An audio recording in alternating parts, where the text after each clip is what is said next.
We set out to make a documentary about the pros and cons of the Lisbon Treaty, but we discovered something much worse. You'll find out from members of the European Parliament themselves and other researchers that not only did the drafters of the Lisbon Treaty remove the word constitution, keeping 98% of what the French and Dutch rejected, they also made the treaty unreadable and deceptive. Their actions to hide the true intentions of the treaty has made researchers dig even deeper. Their deception has backfired on them and has fully revealed them. 26 other countries of the EU have betrayed its people by not giving them a vote on the treaty.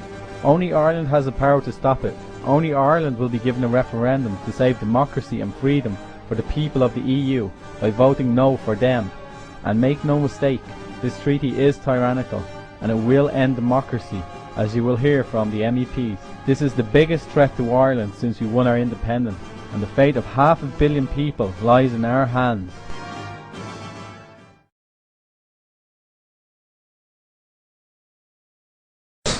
There are 8,500 words in the new text than in the old one.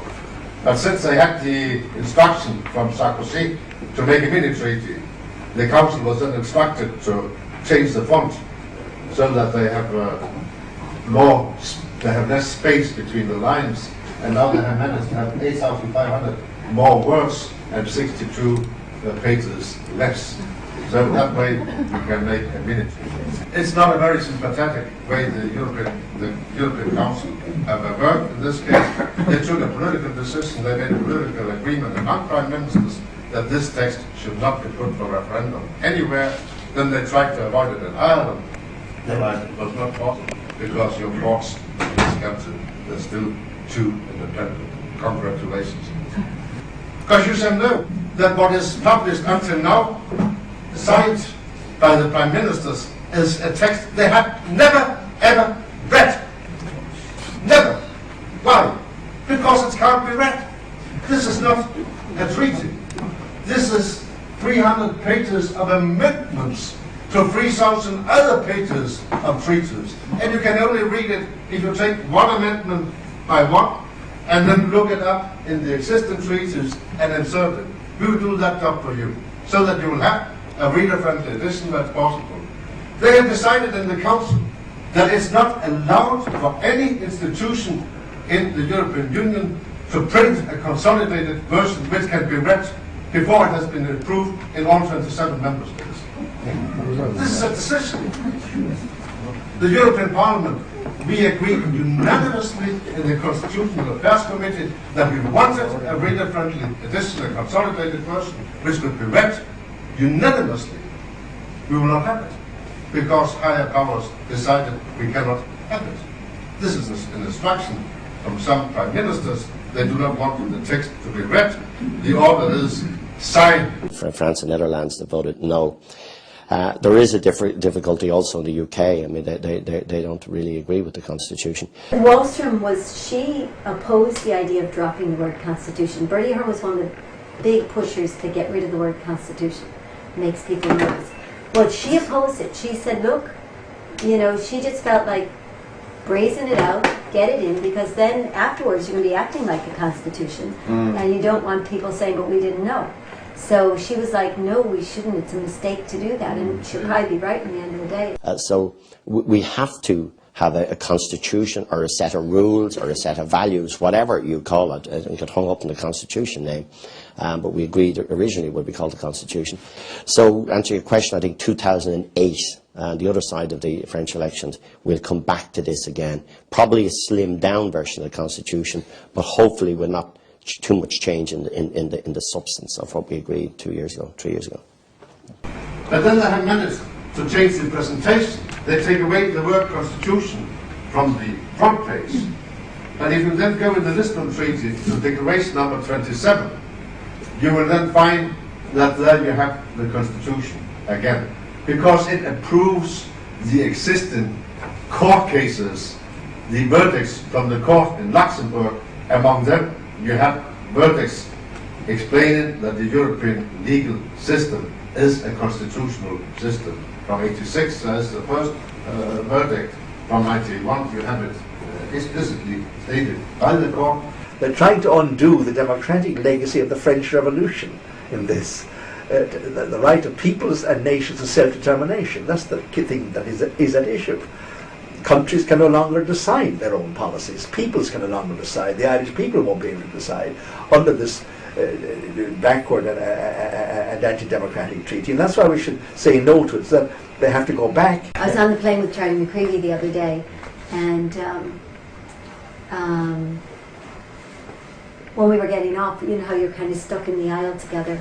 So I said, Charlie, what happens if we vote no? And he said, well, we don't have a plan B. Really? And I said, well, and we said we haven't discussed it. Yeah. And I said, surely you've discussed it. Like, what happens if Ireland votes no? He said, oh, there's no plan B.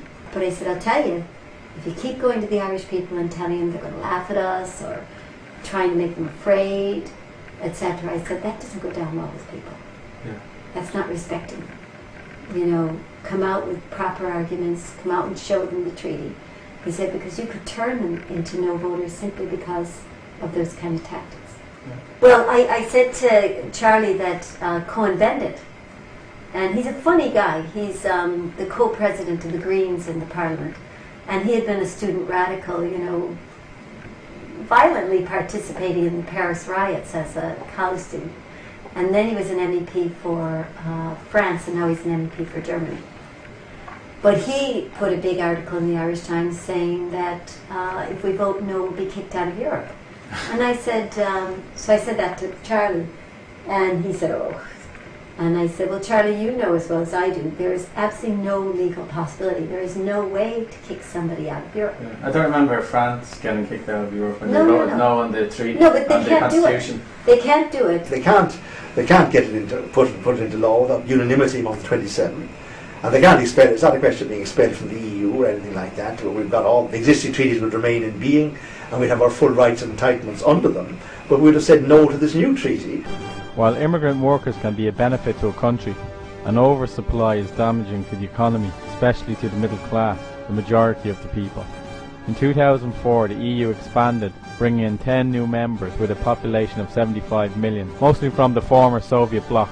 12 of the existing 15 EU countries blocked these workers from coming into their labour market. Only Ireland, Britain and Sweden completely opened the doors to these workers, bringing in a huge influx of immigrants in a very short time and having a huge effect on a delicate labour market balance. Most of the former countries changed their mind later, allowing these workers in. Things like the Labelle judgment, it's going to now allow whatever Lithuanian company to come into Ireland and pay $8.50. So overall, it's going to bring the wages way down on the north. It's going to end a lot of the social protections which we're already seeing in Ireland, with the poor hospital services, etc. You know, now the post office will be privatised. There'll be no social element to the service anymore. You know, etc. It's not going to attack the rich because they're going to profit from this. Workers are great. They're excellent. They create no problems whatsoever. The big thing is when you're going to have to work for less in order to keep your job. And, you know, then you add the negative equity that's maybe coming in the, you know, in the house thing. You're going to see real pain. I mean, if this goes ahead, you're going to see real pain. Now, if we vote yes on the EU treaty and then this sort of thing happens, the other companies come in, the cheaper labour comes into Ireland, and then the Irish people decide we don't want that, we don't like that. How easy will it be for us to change that on the EU level? See, the thing about it is that this is coming in anyways. It only happened in late December. So you should not only fear qualified majority votes in the Council, you should also fear, for instance, the court in Luxembourg. They can then use the extended areas of cooperation to make it their way.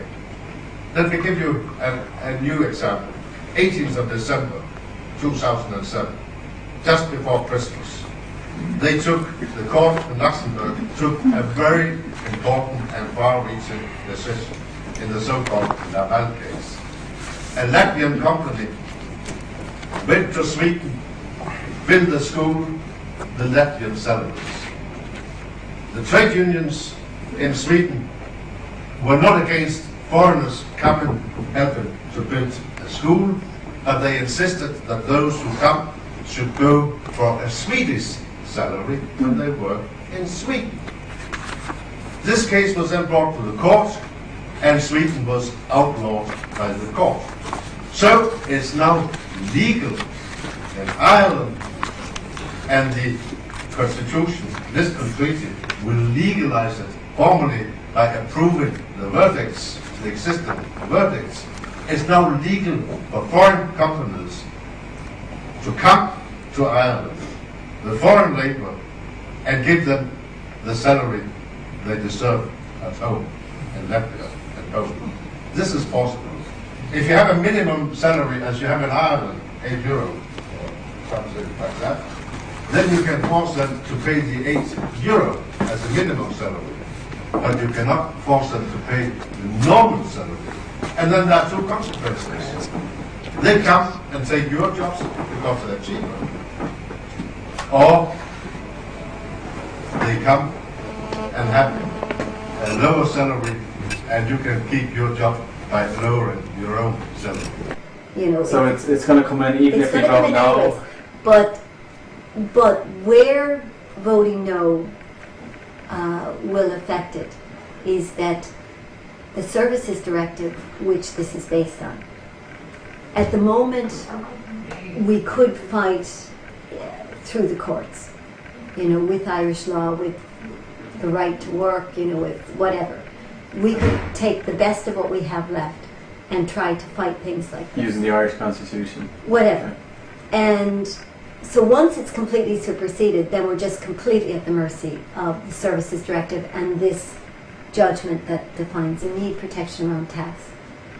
We need more than just it'll never happen, because it is happening. It's happening now. We need protection around, you know, that if someone comes here to work, that's fine, but they need to work at the same level that an Irish person works at. We need protection around sensitive issues, that we keep those decisions to ourselves. 10% of our population are now new Irish, as we call them.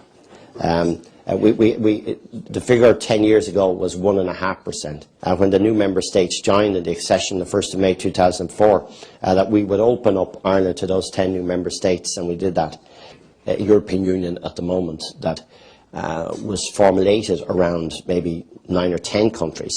There's 27, and it'll be soon probably 30. What they're going to do is, over the next 20 years, they're going to bring in 20 million skilled workers from Africa and Asia into Europe, and they're going to match the skills to the ones we need. And that's how they plan to deal with the aging population. Every family has a son or a daughter or an uncle or an aunt who is in this situation. It's my job or my salary which is threatened. And it'll be the battle on the Vaxholm case will be a very big battle in Sweden and Denmark and other member states, particularly in Sweden and Denmark, because we have no minimum salary. In Denmark you can go and work for 40 cents an hour.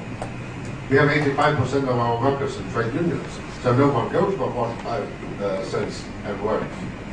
But it's not a law. So in Denmark, when implemented now in Denmark, Latvian workers can go for 45 cents work legally in Denmark. One of the biggest proposals in the Lisbon Treaty is that for the first time we'll be handing over our criminal law to the EU. Instead of our rights being enshrined in our Constitution and upheld by our Supreme Court, we will now be at the mercy of faceless judges in the European Courts of Justice. This is a very sinister new proposal, and we should be extremely wary of handing over this power. If there's any Irish or national law that conflicts with that, or the terms of which conflict with that, well then the EU law prevails.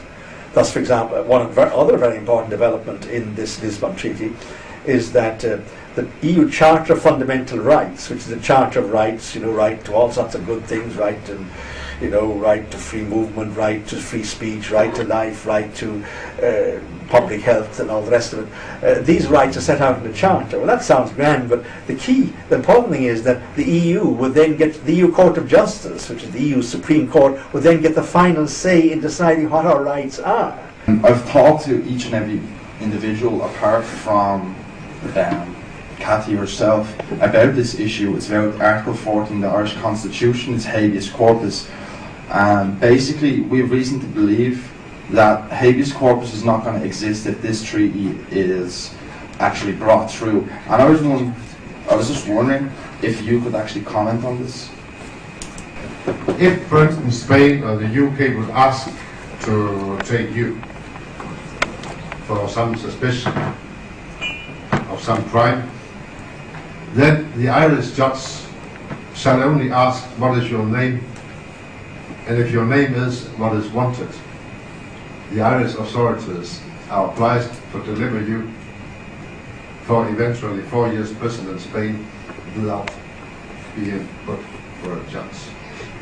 That's insane. That's possible. In my country, salmonella is more often cause for deaths than terror.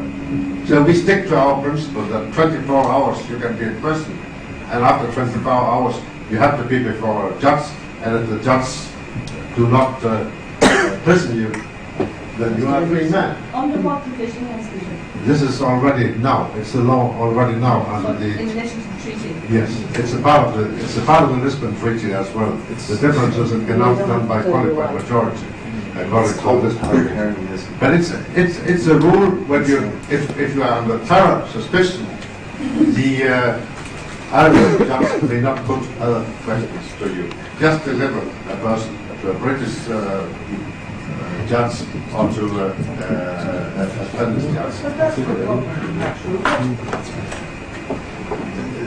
But this is a decision taken in the European Union on the basis of the justice and home affair paragraphs. And in my view, this is a wrong decision.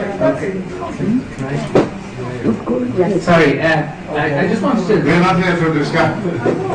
I just explained how it is. I just. Under the Irish Constitution, Article 40, we have the right of habeas corpus. We must be brought to a trial, a fair trial. If under the EU fundamental rights, if they decide that they don't want to include habeas corpus, like some other. Well, human rights only covers certain rights. The EU Charter of Rights goes far beyond that, covers a whole lot of other areas, and would open the possibility of the EU Court of Justice making decisions in rights cases in all sorts of areas which, as I say, we don't know what they decide, we don't know what these cases will be, but hypothetically, possibly they could be in these areas. And the general thrust would be to harmonise a common system. And if they're trying to build a super state, it doesn't make sense to have a different laws governing criminal procedure or habeas corpus or whatever else, trial by jury. Most of the continental countries don't have trial by jury. Britain, Ireland, the other English-speaking countries of the world have from the English days. So there are these differences, national differences, in highly sensitive areas which could be affected down the road by the EU being given that power. But why give the EU the power to decide our rights? But we have a rule on primacy to our religion. It's illegal under the Lisbon Treaty. Even religion is a question touched by the Constitution and the Lisbon Treaty in the same way. One of the biggest lies we are constantly being told is that the EU is vital for our economy. This is done by equating the EU with a common market. However, other countries in Europe like Norway and Switzerland have full access to this market without being members of the EU. The question is real wealth created by entrepreneurs and workers or sheltered bureaucrats and politicians in Europe? There's the real economy and the money economy. If you fix the money economy, you must run the real economy to fit in with what you fixed. The principal reason for the Celtic Tiger boom, which began in 93-4, was that the period 93-4 to 2001 was the only period in the history of the Irish state where we actually floated the currency, or they had an independent Irish currency, and let it look after itself, and it floated up and down, of course. But previously we tried to tie the currency with the pound sterling and then with the Deutschmark. I have seen in my country, we even had your Prime Minister telling us about the Celtic Tiger and how good it was for Ireland. And I don't believe that these things should happen. It's a national thing. So it wasn't the EU that No, fueled the not Celtic at all. Tiger, what the average person Not thinks? sure. We joined the EU in '73. We had a massive slump in the '80s. We had 250,000 emigrated, and we had 16% unemployment in the 1980s. And other countries that are in the EU, Germany and France, we did it a long time, and on the whole they've had a very poor economic record, Germany until recently anyway. So the EU is not a formula for prosperity one way or the other. I think it was largely our own economic policies were responsible for the bad situation of the 80s, but following an independent exchange rate policy from 93 onward, from 93 to 2001, was the basis of the Celtic Tiger, not the least doubt about it. The growth rate doubled in 1 year. Growth rates between 3 to 4% a year, constantly for decades, don't take out double. Not what happened. We floated the currency, gave the highly competitive exchange rate. Of course, all the firms who from America, we were happy to have a competitive exchange rate because that made our exports better and so on. And an interesting statistic is that Norway, Switzerland and Iceland have bigger imports into the EU than we do. Their imports to the EU are bigger because they have all the economic advantages without the disadvantage of membership. So, you know, Norway's been having a Celtic Tiger as well. We're never told about it because it's an inconvenient truth. Yeah. But theirs will be sustainable because ours is based on a lot of really convergence of a lot of things that happened. It was great, but we can't sustain it because we don't own our own fuel. We don't own our own fishery anymore, etc., etc. You know, our farmers are so regulated, etc. But Norway owns all its own fish and all its own fishing waters. They own their incredible natural resources, hydroelectricity, etc.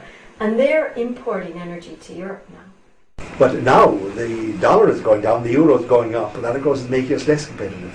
And we no longer have any control over our own currency, of course. But of course control of credit and everything else passed to the central bank in Brussels when we joined the euro. Norway owns its own. We gave away ours. We gave away most of our fishing waters. Yeah.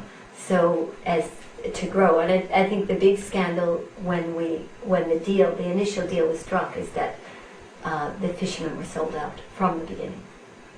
And Iceland, I spoke to a guy who was on the delegation that negotiated with Iceland. He's a civil servant, a Eurocrat, and he was in that group of people who negotiated for EU membership of Iceland. And he said the reason they pulled out and didn't join was Ireland. What happened to Ireland's fisheries? That was the critical reason they decided not to join.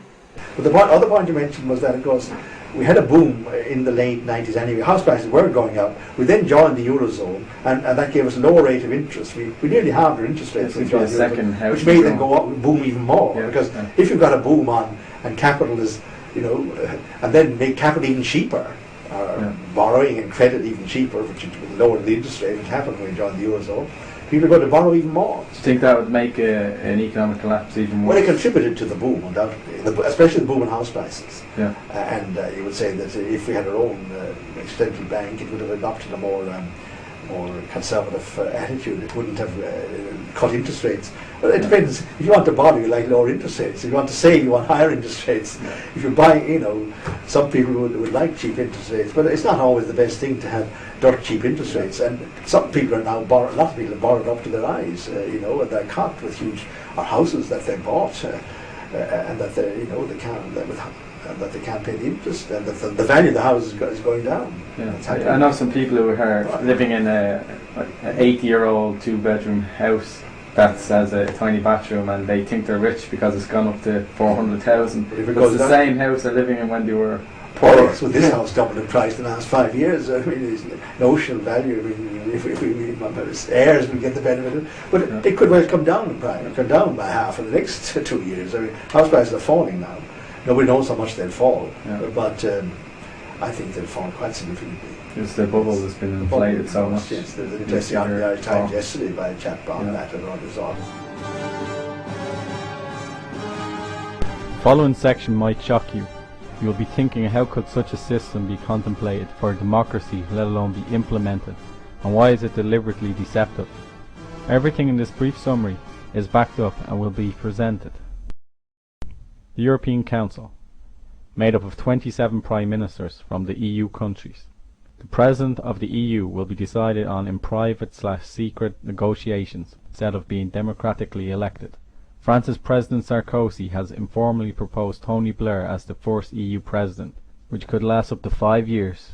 The self-amending Article 48 of the Lisbon Treaty gives these 27 EU Prime Ministers the right to amend all treaties on their own. The Commission, proposes laws and is made up of unelected civil servants. The Commission President will be chosen by the 27 people on the EU Council. The other members will be selected by the Commission President on the basis of suggestions from governments, from which the unelected Commission President can choose whoever he likes. The European Parliament cannot decide on and elect a name of their own. Every 15 years the selected Irish Commissioner would be removed for a period of 5 years. The Council of Ministers, made up of ordinary ministers, ministers of agriculture, etc. In the EU not all laws are voted on. If one is pushed to a vote, this group will decide by qualified majority voting, in which 4 of the largest countries could dominate. They decide mostly from behind closed doors, and the documents from the legislative meetings are not even available for members of the EU Parliament. The EU Parliament. Our elected MEPs have the least amount of power. They can only make suggestions. Even their suggestion powers are limited. They are not allowed to suggest a new law, only to make suggestions for amendments of a draft law, which comes down to them. The non-elected members of the Commission decide whether these suggestions have a chance or not. Ireland and other small countries will lose more MEP seats as new members join, as expected from the Balkans. The working groups. There are over 3,000 working groups made up of unknown members. These working groups hold a tremendous amount of power. In practice, 85% of all European laws are decided in secret working groups under the Council and the Commission. MPs, MEPs and the public have no access that would enable them to follow this legislative process. The Lisbon Treaty will hand over even more areas of power to the EU, and if there is any conflict between EU law and our national law, EU law will prevail, making the Irish Constitution invalid. So the core in the Lisbon Treaty, that's to move decisions away from the smaller member states to the bigger member states, and also from the voters to the civil servants, because 85% of all laws in Brussels, 85%, they are decided by civil servants in 300 secret working groups in the Council, prepared by 3,000 other secret working groups in the Commission. As a member of Parliament, I have no access to the documents. I have no access to what they are doing. The Council is actually a number of bodies. You have the Council of Presidents and Prime Ministers. So, okay, we elected Bertie Ahern. Well, in fact, 12,000 people in North Dublin elect Bertie Ahern. His party picks him, and he becomes the head of the Prime Minister, or the Taoiseach.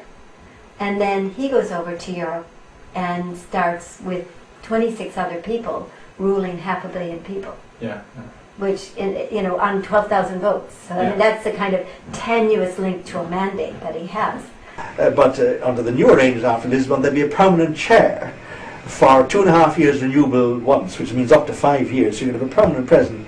And that's another example of where it's been made a kind of state, because there's no other international meeting of Prime Minister and President where they have a permanent chair for up to 5 years. You will not get me to say anything negative about Tony Blair.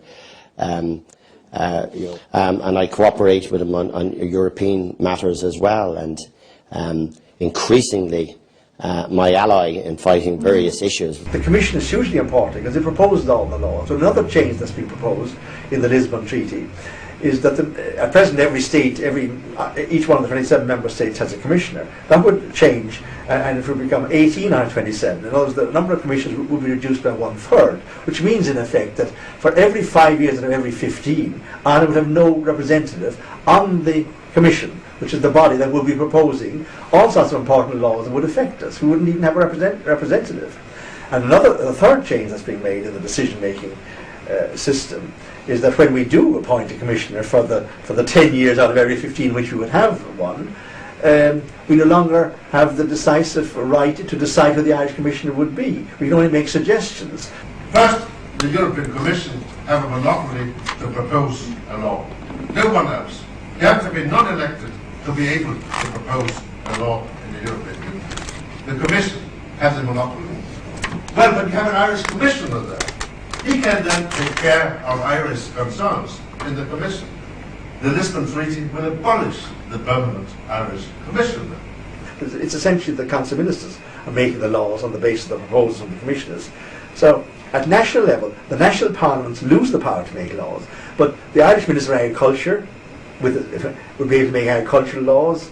The Irish Minister of Industry would be one of 27 making industrial laws for 500 million people. The Ministry of Fisheries will be one of 27 fisheries ministers making laws for 500 million people. There's a big increase in the personal power of individual ministers at the Brussels level. That, I think, is what makes it so attractive to them. And they're running Europe now rather than running Ireland, is much more important. There's only one of them involved, but there's a loss of power by the national parliament and, of course, by the citizens who elect that parliament. And there's a shift from the citizen, power from the citizens and the elected TDs, members of parliament, to the government ministers, who at European level are making laws for 500 million people. There's a huge increase in their personal power at the expense of democracy, at the expense of the right of the citizens to decide the laws, of the national parliament to make them. I mean, an extraordinary system where 27 non-elected commissioners have the monopoly of proposing all EU laws. There's the European Parliament, but it's not a real parliament in the sense that normally in the Parliament, laws are proposed by members of the Parliament, but that's not possible in the European Union system. The European Parliament can't propose or initiate any law. It comes from this non-elected body. We can propose amendments, and then the Commission say, Cassie made a good amendment, then it has a chance, and the Commission, the non-elected, say, it was a bad amendment from Cassie. It has no chance. The non-elected decide whether our democracy is good. And I would say to you, if this is a good system, why not insert it in Ireland? Here in the Dáil, 100 metres from here. Why not say to the Irish Parliament, the Irish Dáil, from now on, you shall not make laws. From now on, you propose amendments to the civil servants in the departments, in the ministries, and then the heads of departments meet in a secret room, and when they judge the amendment from Parliament to be a good one, then you have an influence. If they say it's a bad decision the Parliament have done, then the Parliament is outlawed. This is how Europe works today. If you think of what democracy is, demos means people, and ocracy is the rule. So democracy is the rule by the people. And that doesn't happen. In fact, we're probably down to about 20% that still in any way works under that system. Almost about 80% of what goes through Dáil Éireann right now is coming from an unelected commission. And we're not just talking about commissioners. We're talking about 3,500 working groups. The secret is that we're using the same word meaning two different things. Okay? Yeah. In Europe, democracy means a thing called process democracy. So it's kind of got a democracy taste to it. You think, well, it must be a democracy. Don't we have an MEP over there doing something? But in fact, that MEP is not making any laws. We're giving opinions. We're trying to adjust things with amendments, all of which can be scuttled then when it goes to the council if they don't like them. So who does make the laws? The commission. The commission and the council. And who elects the commission and the council? And no one elects it. Well, the commissioners, there are 27 of them. They're now picked by a government. Under the new treaty, they will be picked by the commission. So a government could suggest names, but it will be up to the commission to do that. And the president of the commission will be elected by the council. But the reality is, behind these figureheads are civil servants and working groups who we can't get the name of, who people have tried to get the name of, the working groups, and who's on them for years, that they make all the laws, and then Dáil Éireann literally is rubber stamping them. They can do what they like, and you can't directly get rid of these people. The only people you can directly get rid of for what they're doing in Europe would be MEPs, and really we're just, as I say, people who give opinions and do try to affect things with amendments. Mary Harney doesn't actually go to Brussels and vote on health laws, very few of them. She does some, very few. Most of them are put together in packages by civil servants and agreed on what's called a consensus basis. Horse trading, swapping, and just, consensus. And then they are the law of the land for 500 million people, and with this treaty they will supersede all of our laws. Even the lowliest law in Europe will supersede our constitution.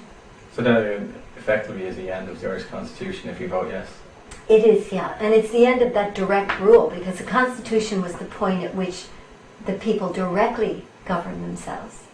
And also it will supersede anything from our Oireachtas, so even our indirect governance of ourselves. Could there be conflicts of interest between those groups, the people? You mean the working groups that With the working- kind of keep the council running and do the day-to-day work of the council, and Yeah. even put together the packages that then... Yeah, could there be business interests or course conflicts of interest with Of that course group? there are. Of course there are. And I'll give you an example. And it's the same in the Commission. We were, in the Environment Committee, there was some, I'm trying to think what it was, there was some body which we were supposed to vet the people that were taken onto it. Now, in most cases we don't vet things, but this was a particular one.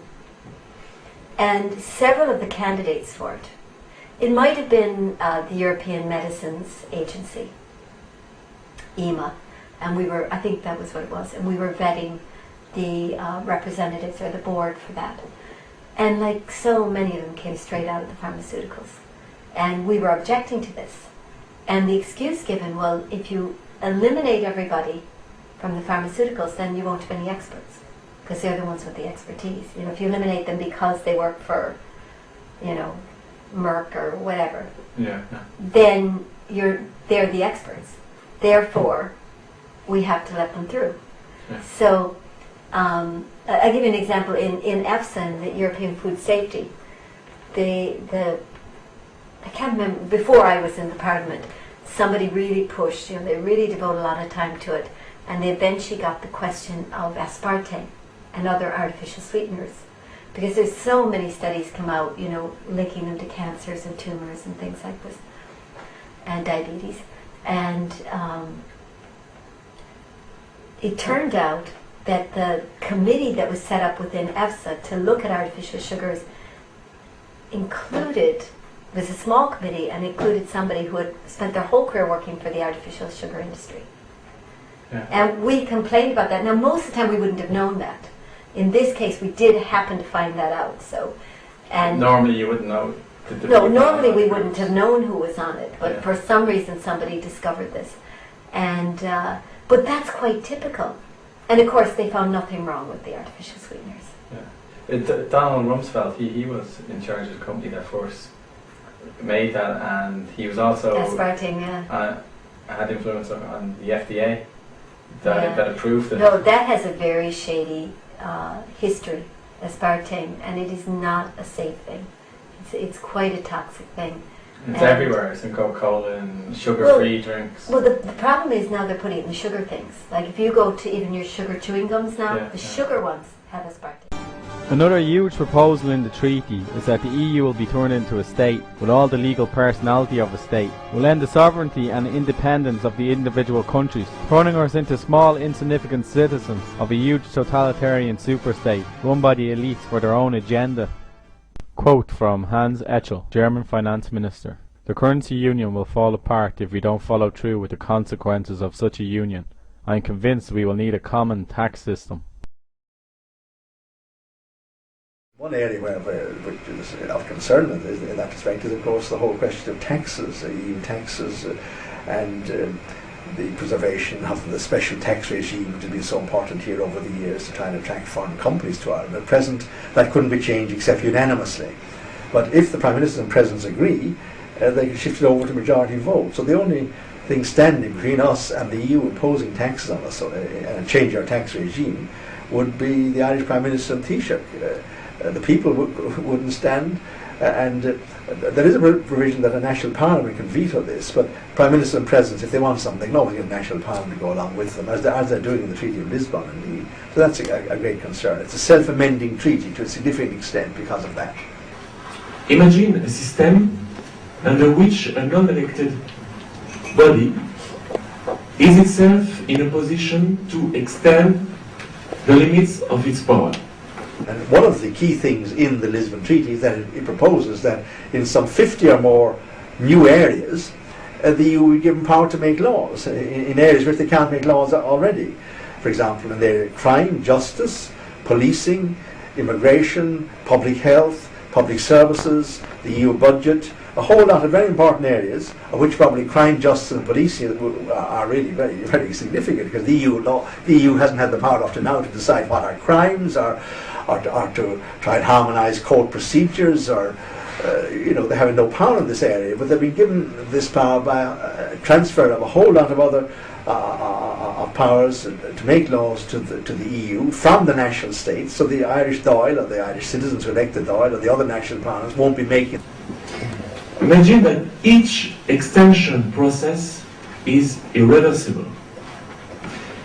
Imagine that the laws enacted by this central, huge, non-elected power gradually replace all your previous laws. As membership of the European Community, the European Union, and what's proposed in this treaty is a huge shift of power, more power to the European Union, and putting more under the interest of the big states, and in fact giving it the constitutional form of a federation, of a federal state. Constitution, that's the most important thing in this treaty. It would actually make us real citizens for the first time of another state of the European Union, in addition to being Irish citizens. And the treaty makes quite clear that if there's any conflict between our duties as Irish citizens and citizens of the European Union, the latter, the European Union citizenship, would prevail. Imagine that this terrific process is underpinned by intense propaganda, to the effect that it is for your own good and in the name of peace. Welcome to the European Union. So there's no other international meeting of Prime Minister or President where they have a permanent chair for up to 5 years. Then they have a foreign minister who would have its own diplomatic service, which is also a whole new development, which would give the EU another aspect of a state, its own foreign minister. The constitution, which the French and Dutch rejected, that they actually called a foreign minister, under the Treaty of Lisbon, he used to be called a High Representative for Foreign and Security Policy, which is a change of name. It's one of the slight differences between the original constitution, which the French and Dutch rejected, and the Treaty of Lisbon, but it's only a change of name. Some symbols of the European Constitution rejected by the French and the Dutch people disappeared. But the base remains, as Jens Peter told you just before. Even Valéry Giscard d'Estaing, I can say this name without English accent. Even Valéry Giscard d'Estaing congratulated himself that 98% of his constitution had been rescued in this Lisbon Treaty. Setup of the EU, the most important change is that the European Union is being given the constitutional form of a state for the first time. That would make it different for its member states. In other words, the European Union, after Lisbon, if they get it through, would be able to sign treaties in all areas of its powers with other states. Only states sign treaties with one another. I mean, states don't sign treaties with, the GAA or with individuals. States sign treaties with one another. It's a matter for states to sign treaties. Well, the EU will have power to sign treaties in all the areas of its powers, which shows clearly it's a state. It will be able to have its own voice at the United Nations, separate from its member states. That's not possible at the moment because the EU is its member states at present, but it will be given a different legal status. It will be given legal personality.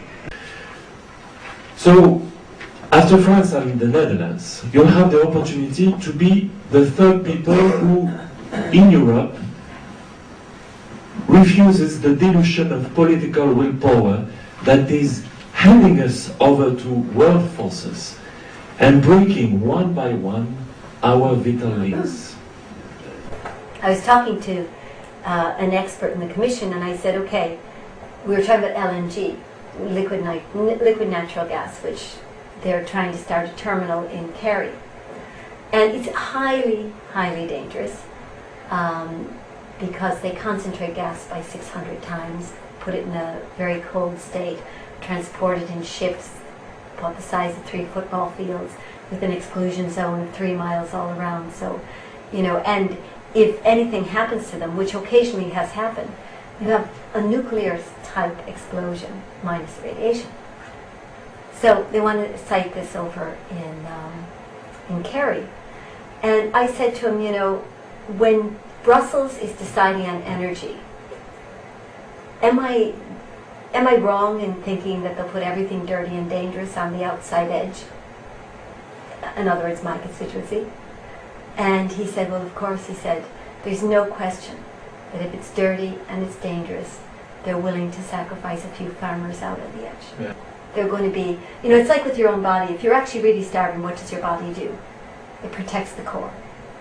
It keeps the brain going, it keeps the heart going, it protects the core. It's willing to give up, even say if you're out in the cold, it'll keep the heat to the core. It's willing to sacrifice your fingers. Yeah. It's even willing to sacrifice your legs and arms.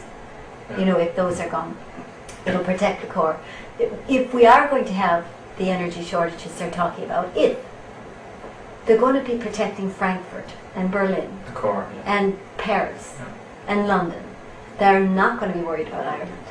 Yeah. A quote here from the Belgian Prime Minister said, we need a European defence, a European army, not just on paper, but a force generally capable of operating in the field, including beyond European borders. I'm advocating a more powerful Europe. In short, I'm advocating a United States of Europe. Yes, well, that's the current Belgian Prime Minister, Guy Verhofstadt, who is a very strong federalist, but he's only expressing what all the other main players who are pushing this thing want to bring about. It's essentially, you see, the old dream of turning Europe into a big power. France, Germany, Italy, Holland, Belgium and Britain, they were all imperial powers in their day. After World War II, when all the continental powers, France, Germany, Italy, Holland and Belgium, they were all occupied, defeated and lost their colonies, etc. in World War II.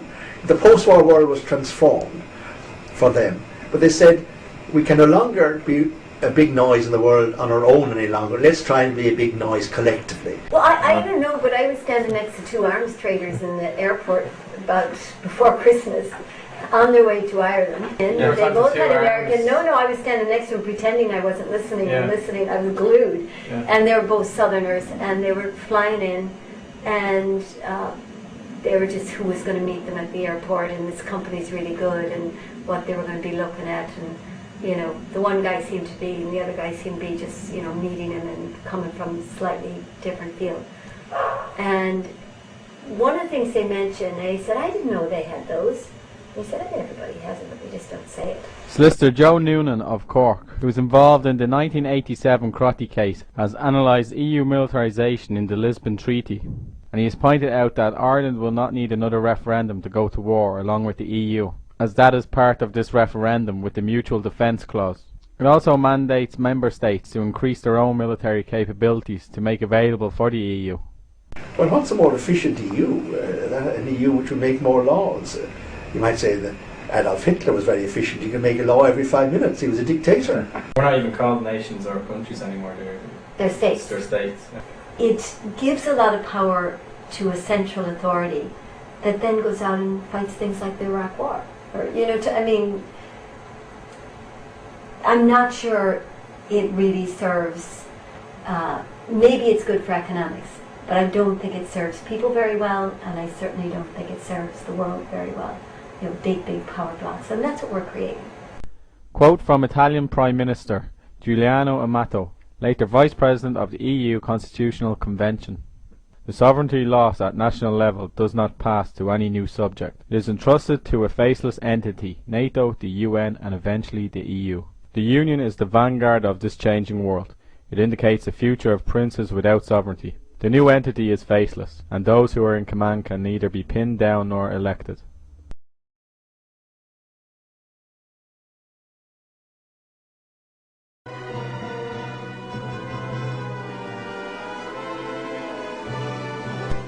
QMV, qualified majority voting, will be used in the Council of Ministers. The Lisbon Treaty will reduce our power and put the control of Europe into the hands of a few large states. And after the treaty, using the word states won't just be an EU term for countries, that is what it will legally be. There are two parts to qualified majority voting. which is set up in such a way to concentrate power even further. The important factor of qualified majority voting is that it will be based on the population count of each state, and the number of ministers will be changed to represent their populations.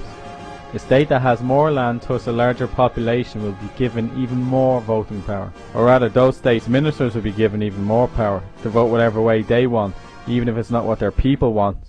First we'll quickly look at the undemocratic way of passing a law, and then the nice-sounding deceptive way to block a law. With QMV, to pass a law, at least 15 states out of the 27 must vote yes. But those states must also have over 65% of the EU population, or it won't be passed. Let's look at the EU population for a moment. The EU has 490 million people. 65% equals 319 million. So of all the states voting yes, their population must add up to at least 319 million to get the law passed. Example 1. The ministers of Germany, France, UK, Italy, Poland and Romania agree on a new law. These 6 states actually contain 326 million people, slightly more than the 65% needed.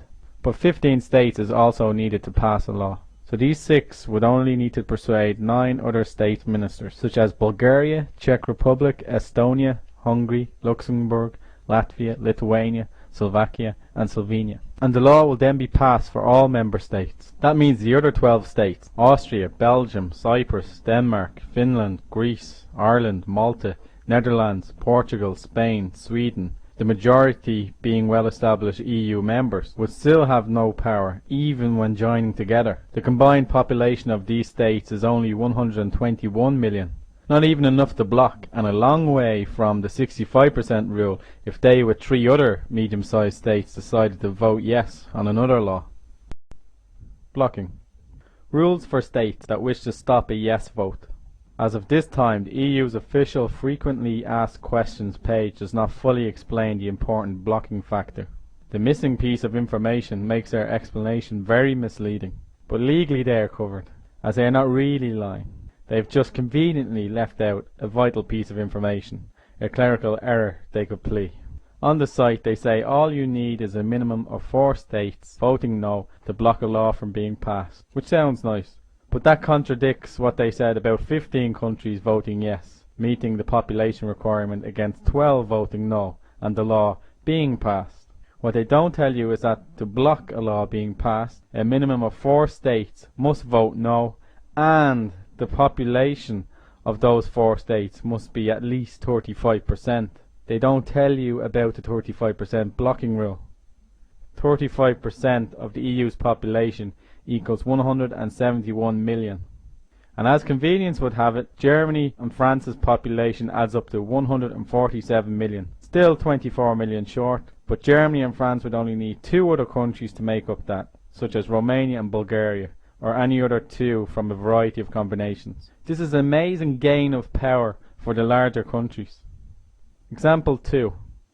In the Council of Ministers, if 23 states vote yes to a new law, say for example making a more competitive EU for the medium-sized states, it only takes France and Germany, along with 2 others such as Romania and Bulgaria, to block it. And we've already seen that 12 states, such as Spain, Netherlands, Belgium, Sweden, Ireland, etc., would be powerless, even combining together, because they don't meet the 35% population rule. The Lisbon Treaty is in contrast to democracy, a government run by the people. If it were passed, it would leave the people of Europe in a dangerous position, as to manipulate the direction of the EU, even fewer individuals need to be corrupted. This treaty leaves the power of the EU wide open for misuse. We have 7 votes, and the big states have 29 each. What's now proposed is we have therefore 1/4 of Germany's and France's voting weight. But under the Lisbon Treaty, they go over to population basis. In other words, we have 4 million, Germany's 80 million, that's 1 to 20. We have 4 million, Britain, France, Italy have roughly 60 million people each. The ratio of 15 to 1. So the new arrangement would hugely benefit the big states by basing EU lawmaking largely or mainly on population size. And that's kind of takeover bid by the big states, and that gives them far more say in making EU laws to their own advantage, of course, and possibly to our disadvantage. So that's a huge change. And the German influence in the council will double from 8 to 16%. Because we will vote in the council after the number of citizens.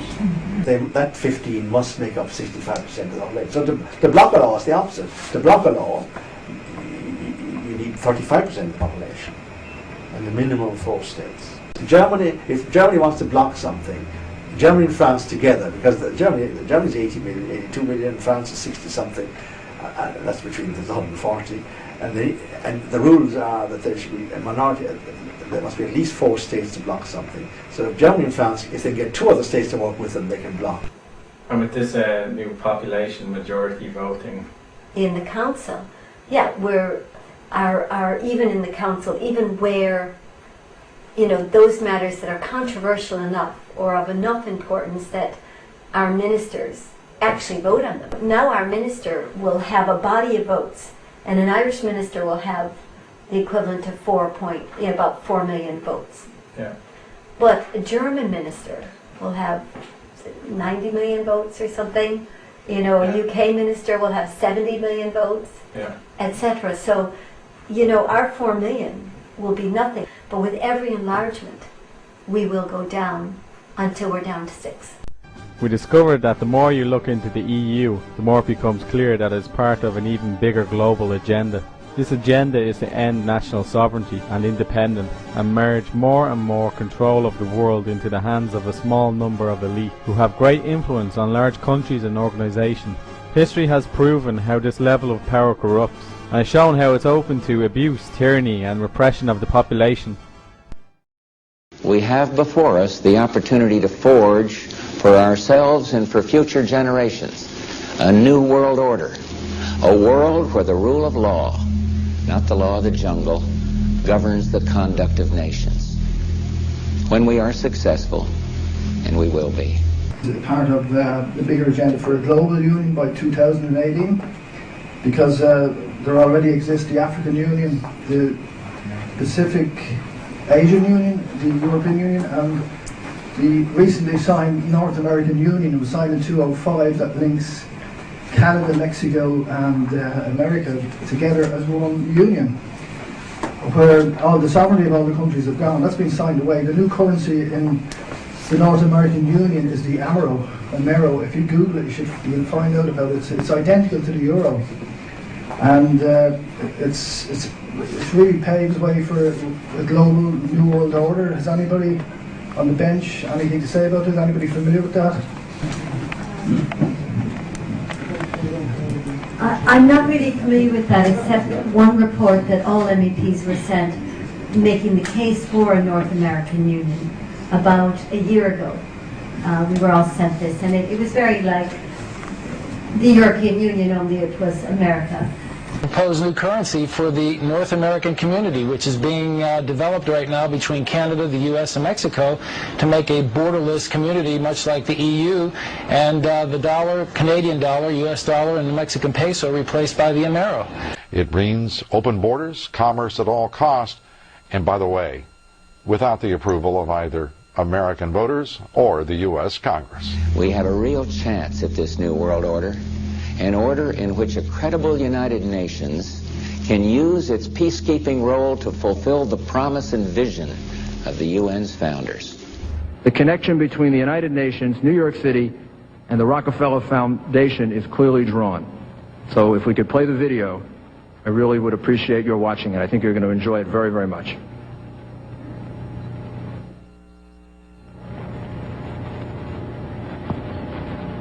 On the eve of the 50th anniversary of the United Nations, it is important to recognize more than just an event. From the early history of the United Nations, the Rockefeller family embodied the idealism of those years. The gift of a site by John D. Rockefeller Jr. for a permanent world capital in New York. Quickly accepted, the strip along Manhattan's East River is valued at $8.5 million. An ideal site for skyscraper headquarters, the 6-block area extends from 42nd to 48th Street. The Rockefeller family formally presented its gift to the UN in March of 1947. Thank you, Mr. Rockefeller. Mr. Rockefeller, Mayor Breyer, the United Nations extends its sincere thanks to you and to your father for this magnificent gift. We intend to go ahead and create on the Eastern River side a dignified and appropriate headquarters for the United Nations, which will stand for generations to come. The Rockefeller gift changed the course of history and brought the United Nations to New York City. It is a gift which gave practical and moral support to the young United Nations, thus enabling it to succeed where the League of Nations had failed. We were all given a big report, towards the North American Union. And who did that come from? Sorry, I don't know, and I carried it around in my bag forever because, it was a big report, and, I kind of was reading it on airplanes and things, and very much, the same model. You're saying the push for North American doesn't exist, no reports exist. Well, we certainly got a report, we did get a report advocating the North American Union. I can't take it from here. Okay. But they obviously made 700 copies of it and got it into our our boxes. President Bush said that the New World Order was in tune, and that's what they were working for. The UN is part of that government. They're working right now very significantly for a North American Union. That's why there's a lot of people in Washington that don't care too much about our borders. They have a philosophical belief that national sovereignty is not important. It's also the reason I have made very strong suggestion that we need not be in the United Nations for our national security. And the Rockefeller family's commitment to the United Nations did not end with this exceptional gift. It continues to the present day, and it is personified by David Rockefeller, whom we honor. The European Union have fostered something over the last year called Eurolat, and I'm a delegate to it, which is laying the groundwork for Latin America to all have delegates into a kind of a body, which in fact the European Union pays for. We've brought them over to Brussels twice now. Barring that, I think another thing that all MEPs have received is a report advocating United Nations Parliament.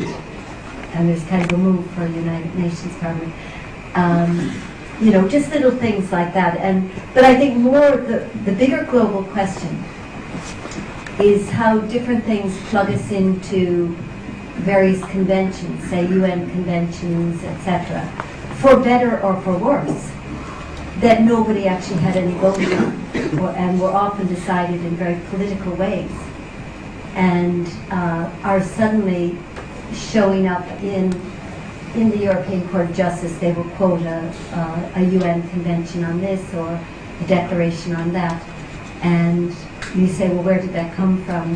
What people in Europe ever voted for that? And suddenly it is being accepted almost as international law. The globalist founders of the UN learned that moving straight into the model of global government was tactically impossible. However, gradually phasing out national independence to regional government interdependence by using international treaties has since proven to be tactically sound.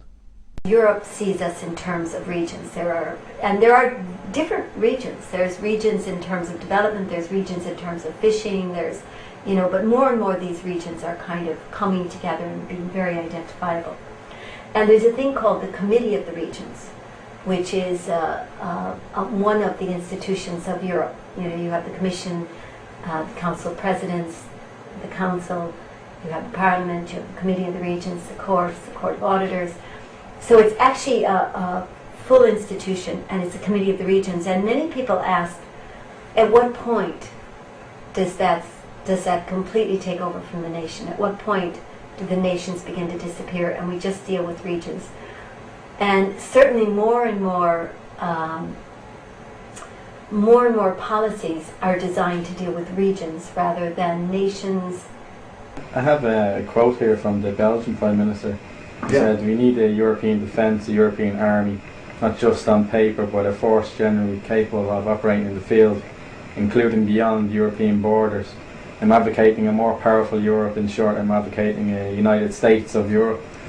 Yes, so that's the current Belgian Prime Minister, Guy Verhofstadt, who is a very strong federalist, but he's only expressing what all the other main players who are pushing this thing want to bring about. It's essentially, you see, the old dream of turning Europe into a big power. France, Germany, Italy, Holland, Belgium and Britain, they were all imperial powers in their day. After World War II, when all the continental powers, France, Germany, Italy, Holland and Belgium, they were all occupied, defeated and lost their colonies, etc. in World War II. The post-war world was transformed for them. But they said, we can no longer be a big noise in the world on our own any longer. Let's try and be a big noise collectively. That was a key attitude in their foreign affairs ministries and among their key political elites. And that's one of the key factors pushing the EU towards a kind of big state, which France and Germany particularly, and Italy and Britain as well, would basically have the key say in running.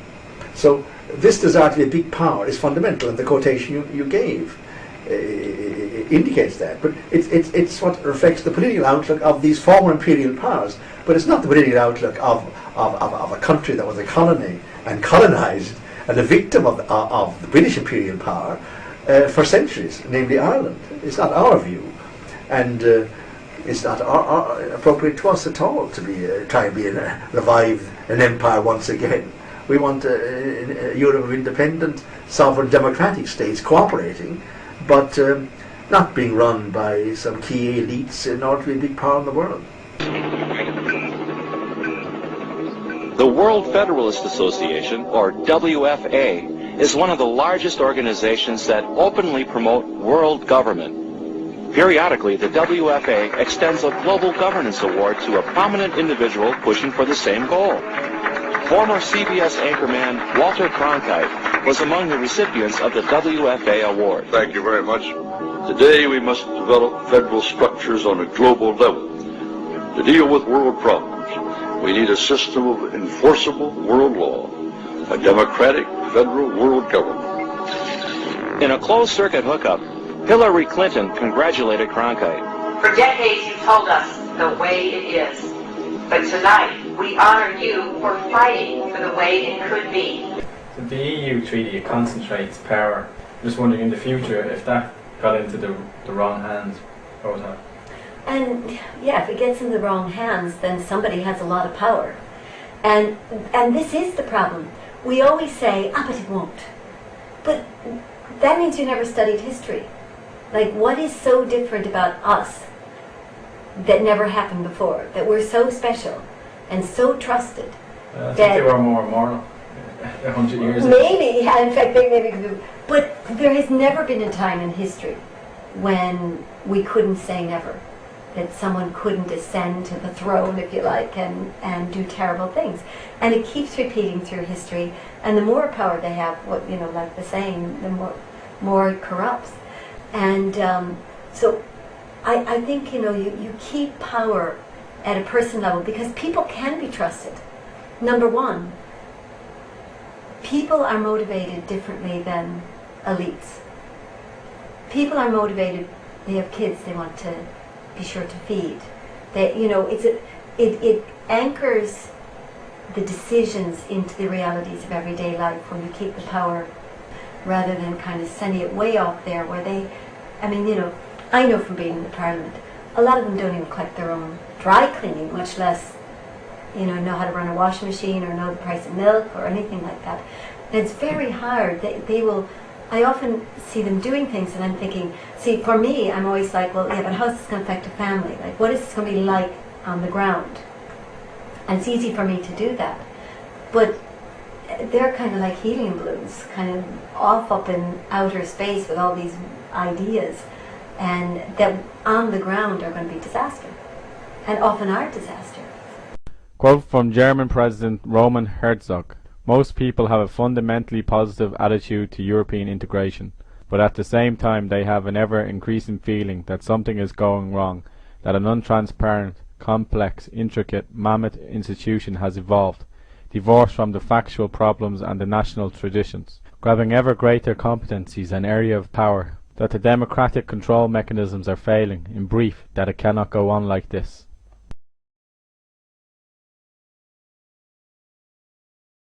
So, in conclusion, ladies and gentlemen, a new world is emerging. It is a new world order. As we discovered, we are being lied to by the politicians who are using the techniques of doublespeak, pacifying or emotive language, and or selections of quotes out of context to manipulate us into voting yes. First they used the tactic of fear-mongering, and now they're pacifying us by saying it's just another boring treaty. Their tactics may change, but their techniques remain consistent.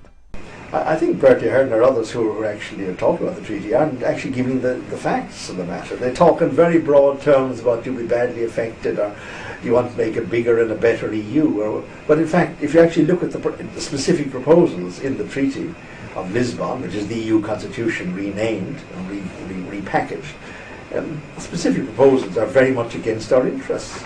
Do we want to abolish the veto in 60 more areas? Do we want laws to be made on the basis of population, largely, where the big states have more people and therefore they've got more power? Do we want to be without an EU commissioner for 5 years out of every 15? How is that in our interest? Do we want to give the EU the right to decide our rights? Where are the benefits? It's very hard to point. If the Lisbon Treaty passed and that's what happened, the powers were making all the decisions, and you were living in the new Europe, which you were just describing there, is that a European Union you would like Ireland to be in? Absolutely not. It would be profoundly undemocratic. We were a province once again. I mean, those who fought and sought an independent Irish state wanted a state where the Irish people would make the laws, would decide the basic policy of the state, would behave in the international community as an independent, sovereign, democratic state. Joining a European superstate and making us a province of that would be the very reverse of that. The people in 1916 went out to stand for the unfettered control of Irish destinies. How is it the unfettered control of Irish destinies to have most of our laws made by the European Union in Brussels, and to give them more power to make more laws, which is what's proposed under the Lisbon Treaty, and to give more power to the big states in making those laws?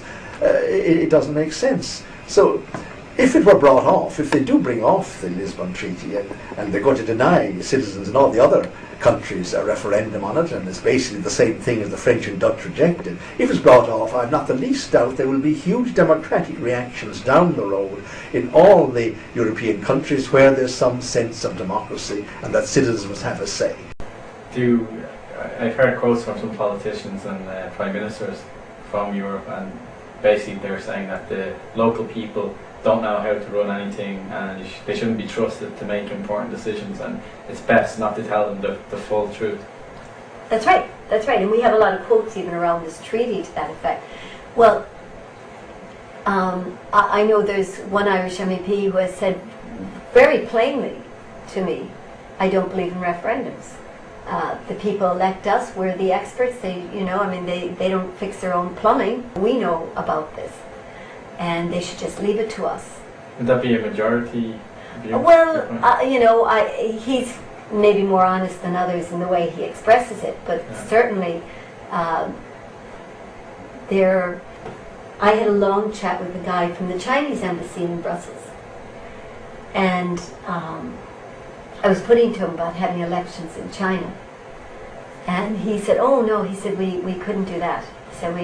He said it'll be a long time before we have democracy in China because we know where we need to go. If they voted, they would vote for the wrong people. Yeah, he was unapologetic. He was, had talked about the great economic miracle and everything, but then none of this could happen if you let the people interfere. Yeah.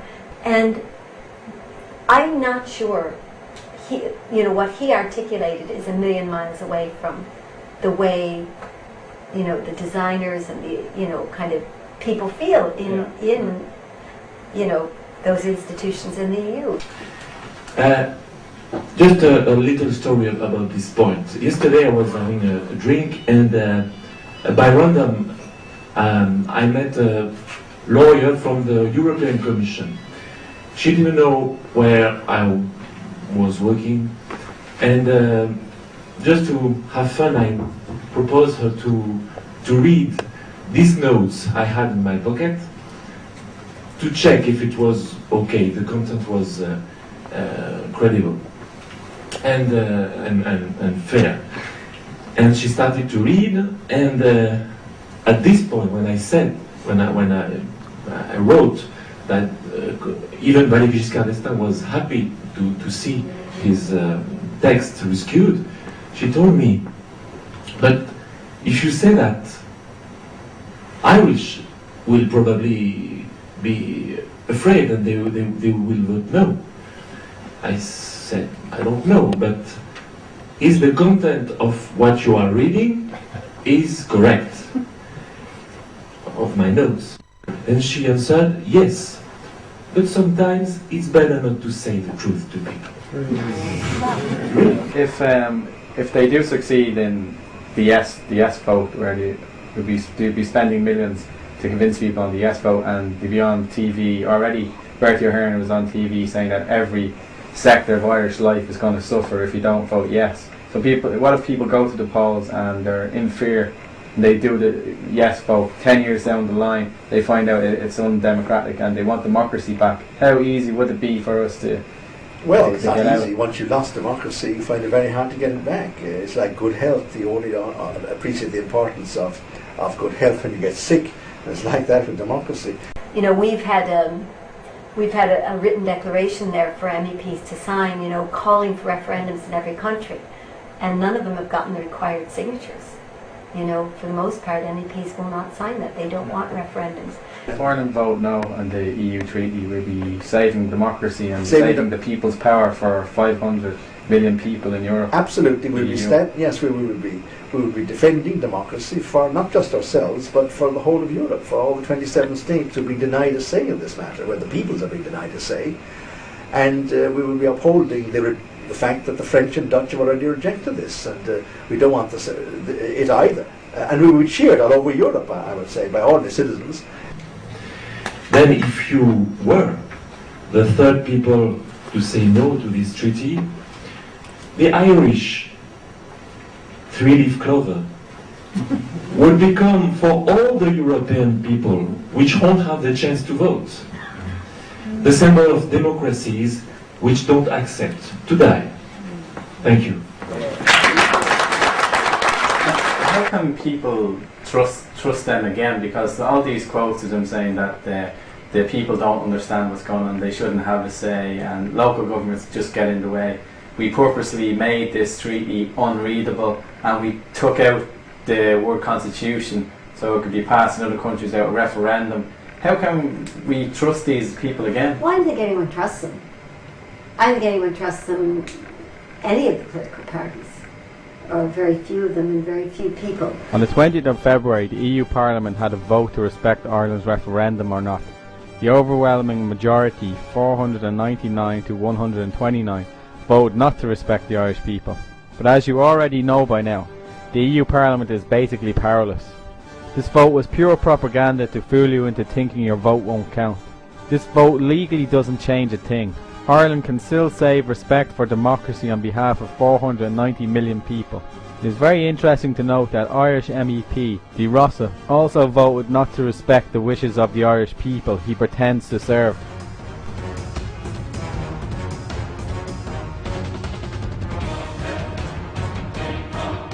What the European Parliament is engaged in here today with this debate and subsequent vote is nothing less than a massive exercise in deceit. A pack of lies are being told, and they're being told because you do not want the peoples of Europe to have the referendums that you promised them. It is the imposition of the will of the political class upon the citizens. We all know the truth. The Lisbon Treaty is the same as the EU Constitution.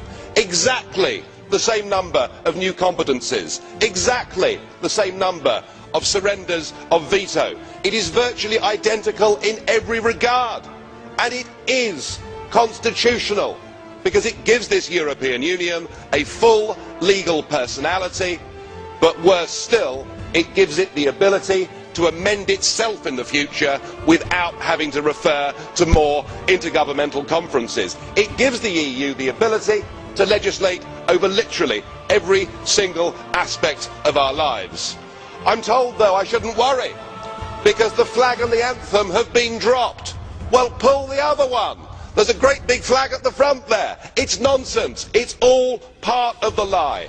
The truth is that you are too chicken to have a referendum. You don't want to hear the voice of the people, and now you resort to totalitarian means to get this treaty through.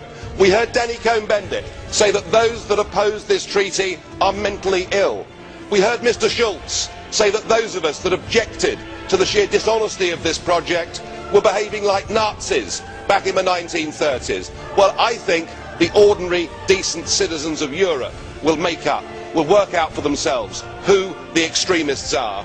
And I must say, I wish the people of Ireland, I wish those that believe in democracy, every success in a couple of months' time, and I hope they send a large, resounding no, and I hope the voice of the peoples of Europe will be heard, not that of just you, the political class. And you may be complacent today, but you are increasingly being held in contempt.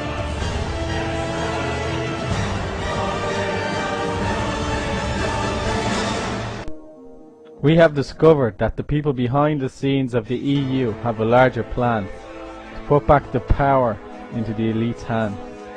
You have seen that they and their servants have no respect for the people of Europe and are willing to deceive for the advancement of their plans. Undoubtedly the EU won't stop manipulating. For them to win, we only need to do nothing. Ask yourself, is it time to take back political control of our country? The Irish Constitution gives the power of our country's destiny to the ordinary people, not a small elite. You do have the power to decide anything in this country. You have the power to get us out of this deceitful EU rule, worse as time goes by. Let our servants in the Dáil know that is just what they are. Our servants, not someone else's. You know the proof is in their voting record, not what they say. Vote the dishonest servants out or run for election yourself. To the people in the other 26 countries who are not allowed vote, help us save your country. If you can't come over to Ireland, flood the Irish online forums and let them know how you feel. We need your help. For more information, go to wiseupjournal.com.